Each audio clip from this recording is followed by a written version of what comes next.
S'il y a bien une chose à laquelle la foi se veut imperméable, c'est l'usage de la raison. S'il y a bien un domaine dans lequel le croyant renonce à son esprit critique, c'est celui de la religion.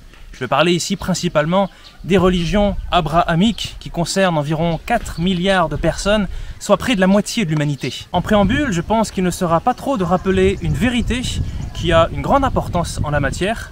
Les religions sont exclusives, c'est-à-dire que chacune ne conçoit la vérité que chez elle. Elle n'accepte pas la complémentarité. C'est d'ailleurs pour ça que les religions sont prosélytes pour la plupart.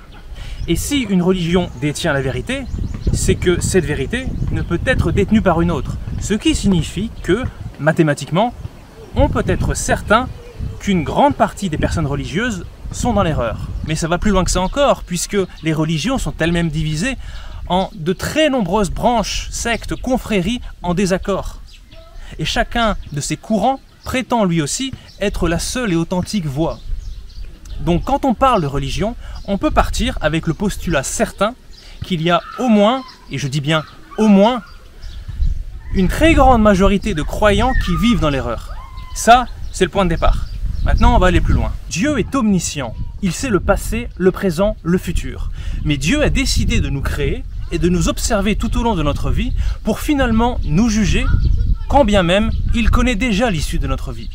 Cela est parfaitement insensé. Soit Dieu sait tout et donc il n'a pas besoin de sonder les hommes, soit Dieu ne sait pas tout, il a une part d'ignorance, et donc il a des choses à apprendre des hommes. Dieu est omnipotent, c'est lui qui décide de tout. Mais la religion nous dit aussi que l'homme dispose d'une liberté de ses choix, un libre arbitre. Comment une liberté d'agir est-elle possible si quelqu'un décide de tout pour nous? Soit Dieu n'a pas de contrôle sur nous, ce qui réfute sa toute-puissance, soit nous n'avons aucun libre arbitre, ce qui renvoie à l'incohérence de son omniscience. Notons aussi que notre Créateur tout-puissant a eu besoin de quelque chose comme 6 jours pour créer la Terre. 6 jours à l'issue desquels il lui a fallu du temps pour se reposer.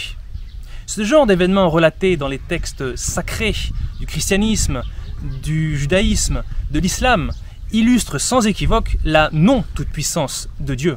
Cette idée d'un Dieu tout-puissant pose en fait immédiatement un problème logique fondamental duquel va découler toutes sortes de situations absurdes, puisque ça nous donne un Dieu qui va créer les hommes et les récompenser ou les punir pour avoir succombé au péché qu'il a lui-même créé, c'est-à-dire qu'on va subir le supplice éternel pour ne pas avoir résisté aux tentations dont Dieu lui-même a doté notre corps, en nous façonnant à son image. Il fait brûler dans les flammes de l'enfer celui qu'il prend à se suicider pour essayer d'échapper à une vie insupportable que Dieu lui a assignée, sans jamais lui demander son avis.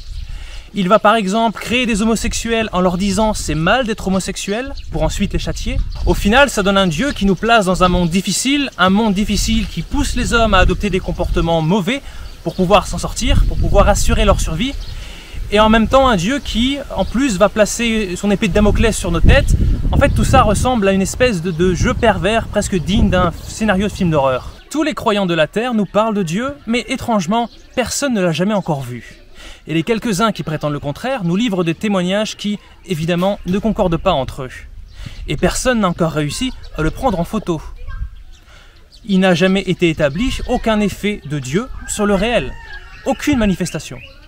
Quel est donc ce Dieu qui se cache des hommes, qui refuse d'apparaître au grand jour, pour mettre les choses au clair, et qui préfère donc entretenir la confusion dans l'esprit des hommes et semer la discorde sur terre?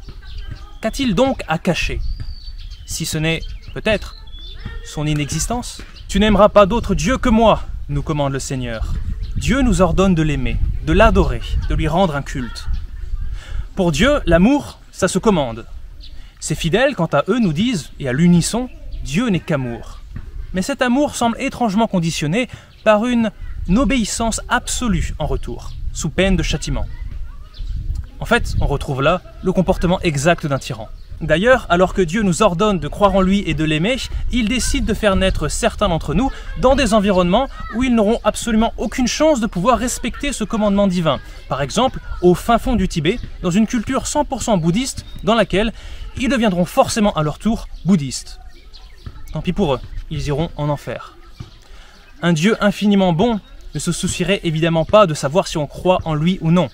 Ce qui lui importerait serait beaucoup plus nos intentions. Le bon Dieu nous dit qu'il nous aime et qu'il nous sauvera si on se plie à sa volonté. Mais il nous dit aussi qu'il nous punira si on refuse. Autrement dit, celui qui prétend venir nous sauver, c'est le même qui nous menace de punition si on refuse qu'il nous sauve. C'est le message de Jésus. Jésus qui est mort sur la croix pour nous sauver tous alors qu'on lui a rien demandé. Jésus, son message, c'est « Laisse-moi te sauver de ce que je te ferai si tu ne me laisses pas te sauver ». Une rhétorique pour le moins vicieuse.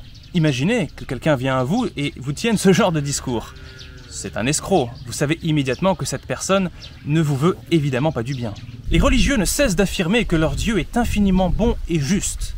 Mais le fait est que le malheur et l'injustice, hélas, sont omniprésents sur Terre. Ce qui ne peut être que l'œuvre de Dieu, en vertu de son omnipotence, vous vous souvenez? Et ça, vous voyez, ce genre d'incohérence monstrueuse, je suis convaincu que les religieux eux-mêmes, ça doit les travailler parfois. Dieu fait homme est né d'une mère vierge, selon le catholicisme et l'Église orthodoxe. Je pense qu'il n'y a pas besoin d'avoir de grandes connaissances en biologie sur la reproduction des mammifères pour savoir qu'il y a quelque chose qui cloche. Le Seigneur condamne l'homme pour péché d'orgueil, mais il met au supplice l'âme de celui qui a osé porter un jugement négatif contre lui. De même, il condamne la jalousie comme un des pires péchés, tout en se présentant à nous comme un Dieu jaloux. Il semble donc que Dieu porte les vices qu'il condamne, et on en revient au tyran, faites ce que je dis, ne faites pas ce que je fais. La religion et ses adeptes nous vendent une vision on ne peut plus manichéenne de la vie. Le bien, le mal, le paradis, l'enfer. Comme si les gens étaient soit totalement bons ou totalement mauvais, et ne pouvaient donc mériter que le paradis ou que l'enfer. Là encore, il m'est avis que toute personne un tant soit peu instruite sait que la réalité est un petit peu plus subtile que ça. En réalité, les religieux eux-mêmes le savent, bien souvent. Nous savons que l'homme n'est pas responsable des agissements de ses ancêtres. Ça fait d'ailleurs partie du large concept de justice sociale particulièrement développé dans nos sociétés modernes. Mais la religion chrétienne s'inscrit à rebours de ce concept et estime que les hommes doivent être tenus fautifs des agissements de leurs parents. Et là, pour le coup, il s'agit de très lointains parents. Dieu nous offre donc une vie de souffrance parce que l'un de nos ancêtres, un jour, a mangé une pomme. Enfin, puisque seuls ceux qui se soumettent à la bonne religion iront au paradis, les croyants devraient estimer que tout le reste de l'humanité mérite de périr dans les flammes de l'enfer éternel.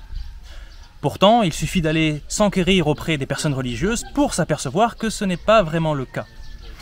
Bon, ça ne fera qu'une incohérence de plus. Et pour terminer, puisque les textes religieux de la Torah, de la Bible, du Coran sont la transcription, bien qu'indirecte, de la parole de Dieu, eh bien, Dieu étant parfait, il devrait en être de même de tout ce qu'on peut lire dans ces livres.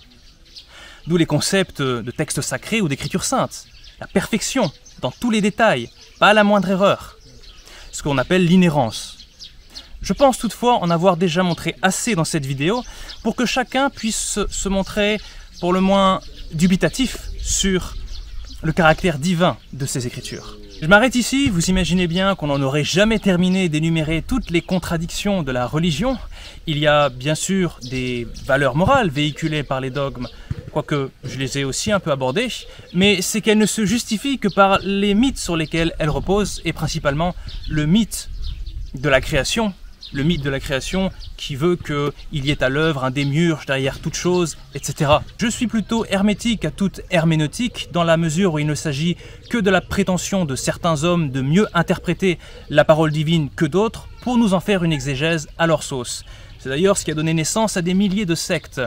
C'est une absurdité religieuse de plus car elle rejoint l'idée d'un Dieu qui se cache des hommes, et ici en l'occurrence, qui se cache des hommes derrière des textes obscurs abscons.